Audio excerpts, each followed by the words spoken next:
Hello, welcome to Vulgar Solo, and today we are continuing with our series on why there are no adults in the room, including probably the people you think are adults.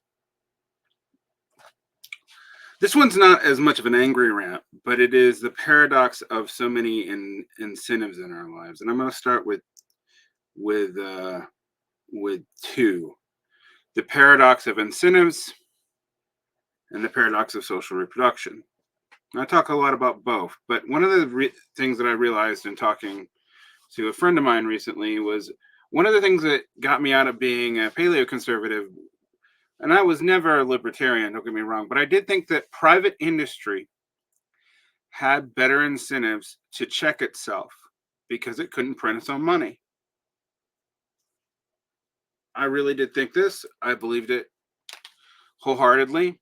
I worked for, many kinds of state institutions and small businesses prior to my early 20s when I first worked for an insurance company. And I realized that between venture capital and government contracts, the insurance company was super raceful. Yes, it would cut whole departments and cull whole jobs, but it would also spend massive amounts of unnecessary administration. It would klug things to the point of absurdity. Instead of fixing the problem, it would invest tons of money to just build layers upon the problem instead of building new infrastructure. It made decisions that were clearly made for political influence, not for its business bottom line. And the entire business model barely made sense. The realization, even in the early aughts, that speculative investment meant that a lot of natural disciplinary markets that I was taught in traditional economics wasn't true, just led me to realize that like municipal governments actually did have limits. And I understand this more now. Municipal governments don't have currency sovereignty, so they're actually disciplined by the bond market and by their inability to print their own money. And so they often do run lean type ships. Now, ships with bureaucratic nightmares in them, but they're lean bureaucratic nightmares. The bureaucratic nightmares often come from legal capture and from stakeholder accountability. The bureaucratic nightmares I saw in private business were often literally influence peddling. And this was the kind of thing that I was taught in classical economic incentive programs, that shouldn't happen. Now, there was also no way for the businesses to make short-term sacrifices to maintain long-term viability because of stakeholder promises. You had to be maximally profitable at all times, which is not true in earlier entrepreneurial capital. This shattered my illusion that just state level investment into private corporations could lead to a new Fordist kind of complex, which as a conservative was what I wanted. So it was a lot of what liberals and leftists say they want now is the same thing I wanted as a paleo conservative in the aughts. And when Sohrab Ahmari talked to me on This Is Revolution, it became very clear that this was not a breach. It wasn't a new thing. And while he's having to deal with the fact that so many of his colleagues refused an insight that was obvious to Daniel Bell at the end of the 1950s, that cultural conservatives often voted for the economic system that undercut their ability to do what they wanted, that they actually celebrated the parts of capitalism that undermined the family, destabilized the family wage, destabilized community investment, etc., that they didn't look at that very clearly. Conversely, while liberals and leftists theoretically wanted such communal structures, that they were very bad at actually doing them, that they privileged individualism, individual expression, and personal autonomy to a degree that was anti-solidaristic. Now, this paradox isn't a new observation. You can find it in fucking G.K. Chesterton in the beginning of the 20th century. It's not unique to me. But what I'm telling you is the realizing that the supposed economic incentives, which were checks on these obvious cultural paradoxes, wasn't there, and they weren't in the places where I was taught that they were going to be.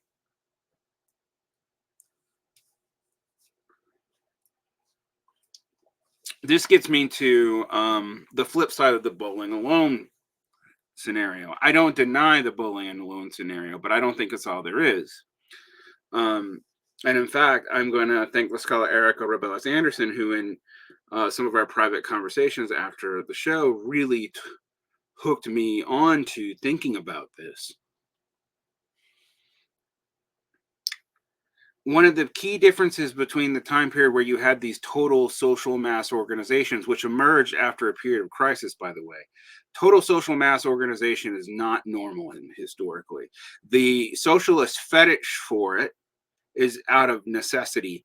But when they think that's how you could actually run a long-term society, they're foolish. That's not how that's ever happened.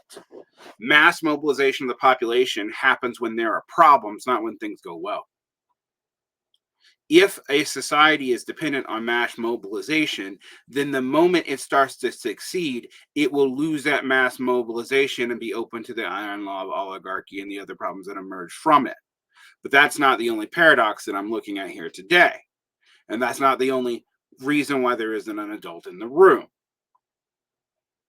It is also that there were large structures of independent social networks maintained by women in the home that allowed this to happen. And you cannot have a lot of the public culture of the 1950s without the private domestic culture of the 1950s, itself only vaguely possible by attempting to mechanize what had previously been done by either children in poor households or by servants and rich ones. The nuclear family and the mobility that allowed people to move with highly mobile workforces in the Fordist system in the 1950s was only possible because women were at home and doing childcare, removed from the kind of what in anthropology we call alloparenting or social parenting that maintained the whole system in the first place. Historically, children were involved in the entirety of social production, not just social reproduction, not just through child labor, which was always brutal, but through maintaining roles in the farms that were appropriate to children that it was hard to fend children off of doing because it was a form of entertainment.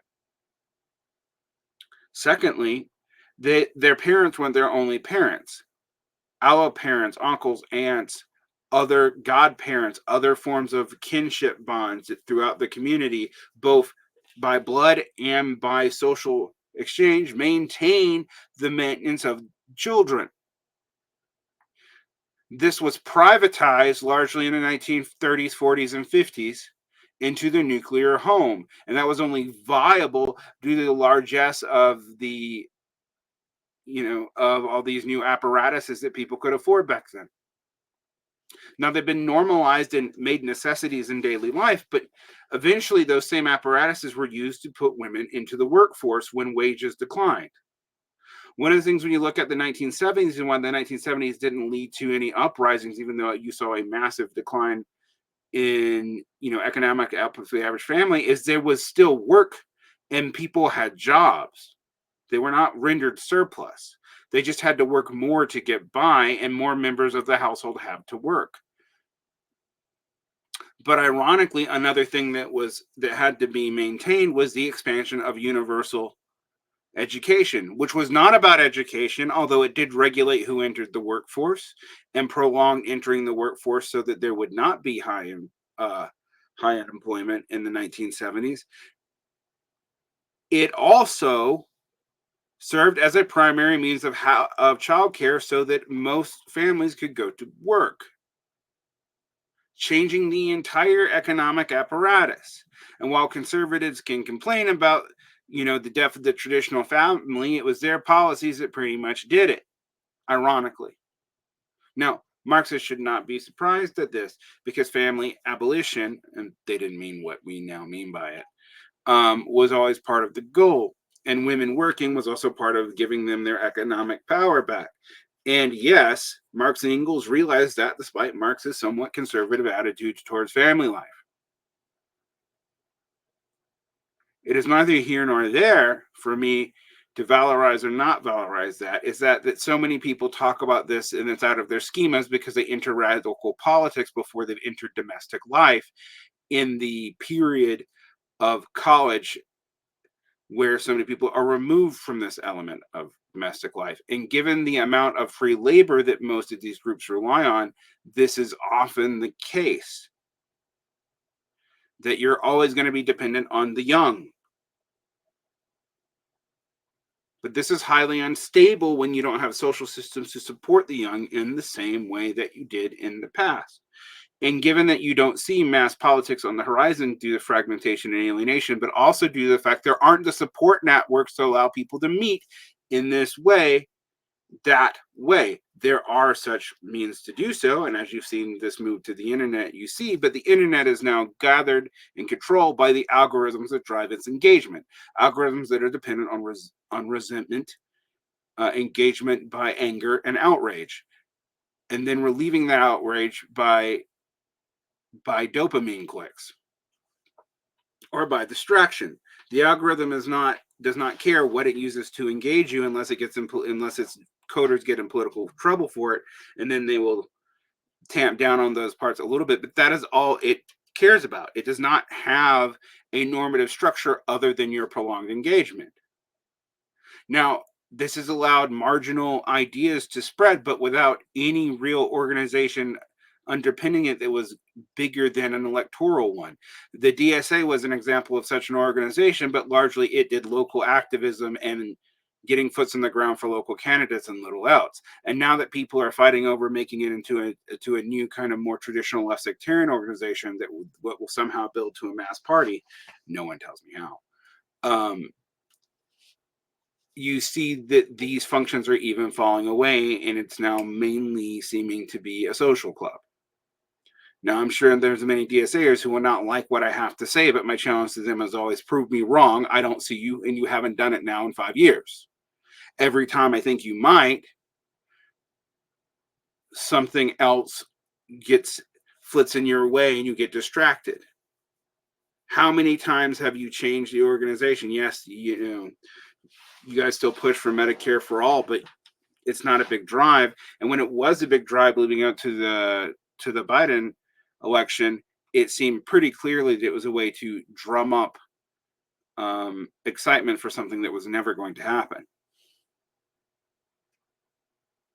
So until you deal with these social reproduction problems and these technological problems, that we've become dependent on an algorithm that actually creates large audiences for people who engage in what is antisocial behavior and anti-solidaristic behavior, that we have not really figured out how to fully incorporate women with families and responsibilities into this without just trying to repeat some early 20th century cadre model, and that we have not dealt with the fact that our incentives are just as screwed up as any corporations.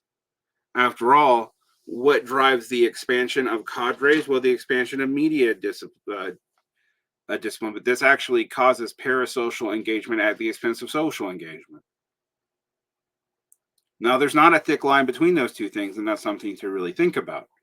But the reason why these kind of cultural shifts matter is they reinforce the ability to build a mass politics. Many of you who write to me about building a mass politics do not know how you even could have a relationship to it, and do not know that mass politics are not necessarily emergent out of just like good common solidarity feelings, even historically. To get to this, I'm going to have to look at a comment and really respond to it because I think it had many good points, but I want to break it down a little bit deeper. You will notice that the good comments now may end up in one of these solo shows, but might as well interact with my audience who says smart things. Disincentivizing the audience that yells at me. Oh, but although if you yell at me smartly, you might actually still get comments, at least in the comment section. Anyway, I'm going to read this comment to you and we can talk about it a bit.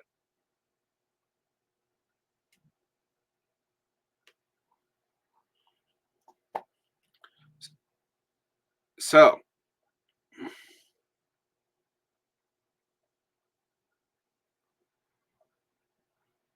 this is from Jonathan Kramer. I'm using his full name because it's on the comment. You can find it.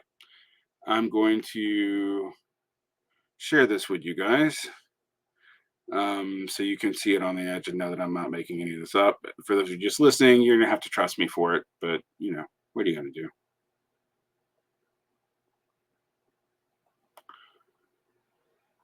Kramer writes a comment and a question.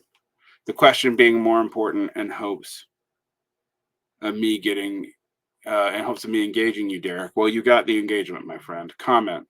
It is interesting to me that the "We Save Us" socialist internationalism that I too embrace seems like an understanding you don't believe most of your audience has digested. No, I don't.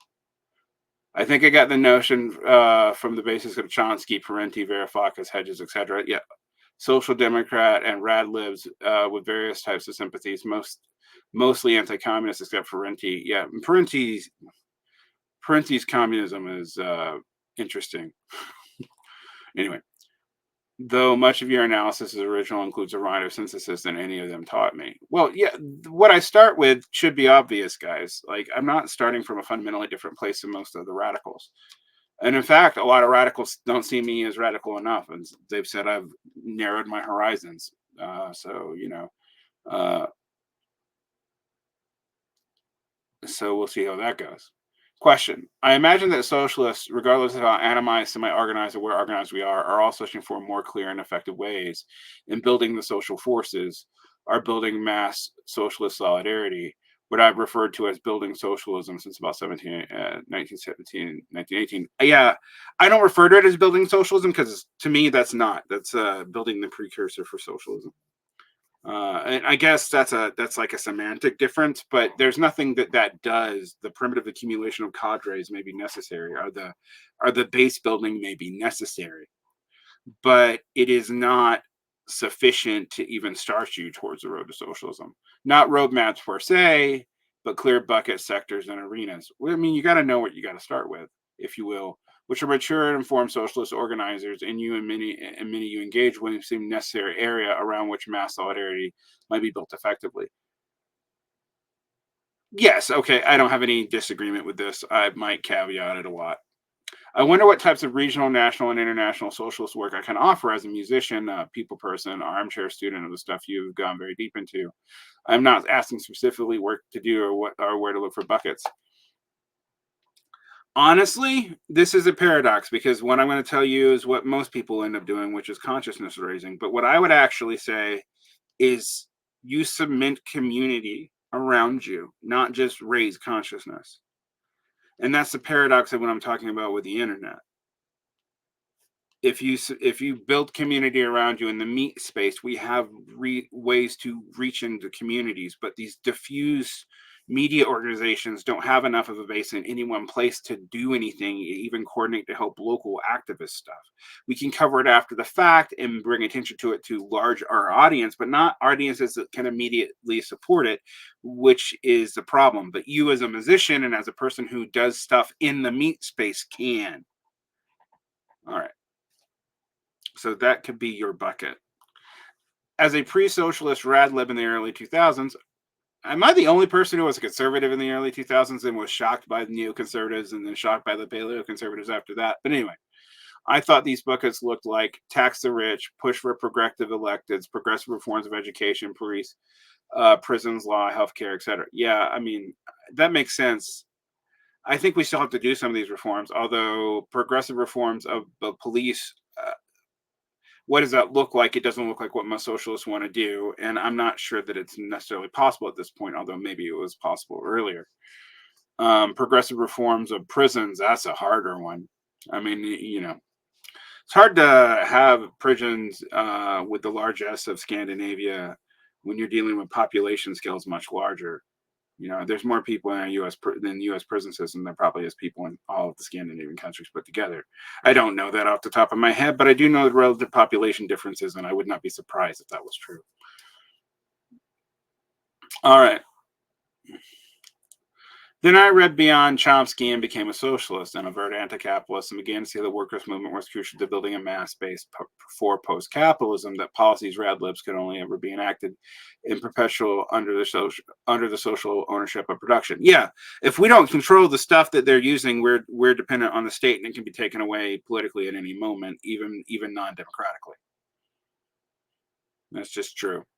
That's a that's something, and that really radically changes the way people should organize, but it's not something most people internalize for the paradox, as I said before. That's why I'm leaking these two comment sections, by the way.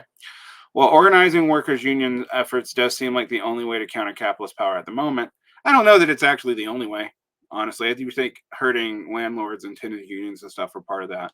Unions' ties to socialism has worked to be easy for capitalists to neuter. Yes, in fact, even in more socialist countries in the United States, has it been historically easy for socialists to do that?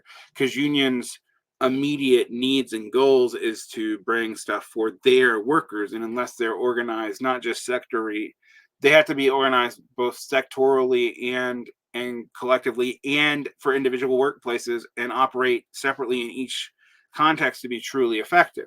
We know that because sectional organizing kind of went tits up in Italy, but we've never even had that in the United States. So we have unions undercutting other unions and other parts of work to maintain good contracts, which is what they should do as their immediate incentive, but it in the long term hurts class solidarity dramatically. All right. Well, so when I look for buckets or arenas of viable action to build social forces or build socialism or social solidarity, what besides unionism do you and other thoughtful, well-studied socialists tend to look at? I keep on talking about what the SPD did, and people go, "Well, the SPD failed." I'm like, "Well, you guys don't have anything any better than that." Um, the SPD did not fail because it built total social systems, and that what it was good at. The problem the SPD had is that it started trying to think it could manage a capitalist government in Germany, that it had a cadre of bureaucrats that it supported that got larger and larger over time, and that this led to capture for people who needed state funds to maintain a bureaucratic job. That is my reading for what went wrong. That includes both internal structures and the wrong orientation towards the state, starting in the 19 teens and 20s, and particularly after 1914 into 1925. Um, so if people want to know why I think the SPD failed, that's why. And what I would say is all the prior socialist movements failed. People who go, "Oh well, there was really existing socialism in Asia," yes, and it had to develop its productive forces by capitulating to global capital. And it has not been able to totally wrest that power away from global capital either. Now, it does stand as a counterforce within it, but there have been non-socialist counterforces within capitalism since there's been capitalism. And the reason why we confuse that for socialism is, frankly, because well, what else? Like you don't have anything else. It's just like the same reason that people defend the New Deal as somehow a socialist experiment when it was explicitly, as stated by FDR, to save capitalism. Anyway, the anarchists and social democrat radlibs seem to spread themselves very thin after many campaigns around specific issues or events or mobilizations, but this seemed to effectively grow a mass base for socialism. I hate to tell you, this goes back to one of the paradoxes that I meant before. Mass bases don't happen inherently. They don't happen just off of event organizing, and they don't happen when things are going well, but they also don't happen when you've been beaten down for long periods of time. They happen in a very specific context where things were going well and that is taken away. But if it's slowly taken away, it's hard to see mass bases grow out of that. That you have the objective, to use the Lenin phrase, work of objective and subjective conditions. You have objective conditions developing while subjective conditions are tamping down, or vice versa. The objective conditions for revolutionary movement in the developed world were probably the least in the 1960s, but that's when the subjective conditions were highest. Right now, you have real objective conditions pushing down on those things. You have both growth, but growth not going to the majority of people, and yet The subjective conditions seem not there. Now we have to admit though that in some ways this division between objective and subjective is somewhat artificial. That they're in a dialogue with each other in a feedback loop, and dare I say a dialectic, but not in one that's clean. Because social technologies and the organizations of workplaces have changed, the incentives have changed. We rarely have large centralized production anymore. It's very diffuse, which makes it harder to organize around. You can do it. The UAW has done it better than anyone else, but they're still in a field that does not reflect most of the production in the country. We have housing problems that are leading unions to ask for housing, but they're asking for company housing. They're basically asking for the unions to reinvent the company town with company blessing. If it's not run cooperatively by the unions, that's not going to go well. And that's not what most unions are asking for because they don't want that responsibility or that overhead.